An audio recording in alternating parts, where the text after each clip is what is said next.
Кыргызстанда 7-октябрдан 11-октябрга чейин климат жумалыгы өтөт. Жумалык жаратылыш ресурстары, экология жана техникалык көзөмөл министрлиги тарабынан уюштурулуп, ал Азербайжандагы Баку шаарында өтө турган Бириккен Улуттар уюмунун климаттын өзгөрүшү боюнча алкактык конвенциясынын тараптарынын 29-конференциясына арналат.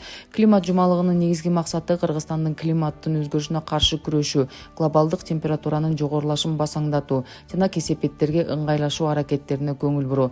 Климаттын өзгөрүшү ысык көлгө терс таасирин тийгизүүдө. 2011-жылдан 2021 чейин ысык көлдөгү суу жээктен 95 сантиметрге чегинген. Себептери ысык климатка байланыштуу көлгө куйган майда дарыялардын азайышы болууда. Кыргызстандын бардык жеринен суулуп калган майда дарыяларды көрүүгө болот. Ал эми жайы ысык болуп, дээрлик жаан аз жаап калган. Ысык көл облусунда жалпысынан 156 дарыя болсо, көлгө 30 дарыя гана куят. Экологдор эл сууга ыргыткан таштандылардан улам ысык көлдүн флора-фаунасы жабыркап жатканын айтып келишет. Подводная свалка знают немногие. Одна из крупнейших подводных свалок находится как раз-таки в курортной зоне. Суунун алдындагы свалканы көптөр билбейт. Алардын эң чоңдорунун бири так ошол курорттук аймакта жайгашкан. Ал Бостериде бир нече километрге созулат. Болжолу менен 5-10 метрге чейинки тереңдикте жатат. Ал жакта унаалардын дөңгөлөктөрү, аккумуляторлору, ртуть лампалары, башкача айтканда баардык нерсе бар. Түштүк жээкте дагы 2 жерде бар болуш керек. Акыркы 30 жыл ичинде көлдүн тегерегиндеги чакан токойчолор, чычырканак, бадалдар, камыш сыяктуу көлдүн табигый жол менен өзүн өзү тазалоо механизмдери талкаланган. Мунун баардыгы көлдүн табигый тазалоочусу болчу. Алардын ордуларына азыр татаалдык түрдө курулуштар түшүп жатат. Мунун баардыгы мыйзамды түздөн түз бузуу болуп эсептелет. Вокруг озера, скажем, да.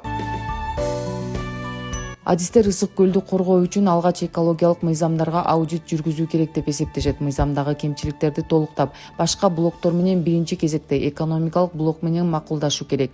Бул абдан маанилүү, анткени мыйзамдык база болбосо жаратылышты сактап калуу керек деп канчалык коңгуроо какпайлы, эч нерсе кыла албайбыз дешет.